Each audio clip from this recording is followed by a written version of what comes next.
10 কোটি টাকার হিসাব দিলেন হাসনাত। কুমিল্লা জেলা পরিষদ প্রশাসকের বক্তব্যের কড়া জবাব দিয়েছেন জাতীয় নাগরিক পার্টির এনসিপি নেতা কুমিল্লা-৪ দেবিদ্বার আসনের সংসদ সদস্য হাসনাত আব্দুল্লাহ। 10 কোটি টাকার বরাদ্দের বিষয়ে প্রশাসকের বক্তব্যের রাজনৈতিক উদ্দেশ্য প্রণীত আখ্যা দিয়ে তিনি রাজস্ব এবং এডিপির বরাদ্দের পার্থক্য না বুঝেই এমন দায়িত্বহীন বক্তব্য করেন হয়েছে। এই অর্থে দেবিদ্বারে বিভিন্ন উন্নয়ন প্রকল্প হয়েছে। কোনো রবিবার 31শে মে ফেসবুকে লাইভে এসে দীর্ঘ 43 মিনিট একটি ভিডিও এইসব বরাদ্দের বিস্তারিত হিসাব তুলে ধরেন এনসিপির এই নেতা। তিনি স্পষ্ট করেন, এটি স্থানীয় সরকার বিভাগ থেকে দেওয়া বিশেষ বরাদ্দ, যা জেলা পরিষদের মাধ্যমে বাস্তবায়িত হয়েছে। রাজস্ব খাত এবং বিশেষ বরাদ্দ সম্পর্কে প্রশাসকের স্বচ্ছতা ধারণ থাকলেও তিনি এমন কথা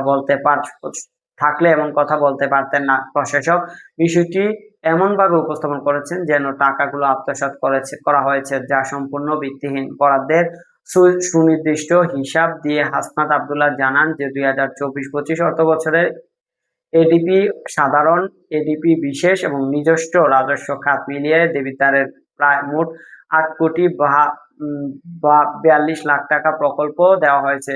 148টি খাতের বিপরীতেই বরাদ্দ হয়েছে, যার প্রকল্প এখনো পুরোপুরি একটি সম্পূর্ণ হয়নি। এই তথ্যের ওয়েবসাইটের মাধ্যমে সবার জন্য উন্মুক্ত করা হয়েছে বলে উল্লেখ করেন তিনি।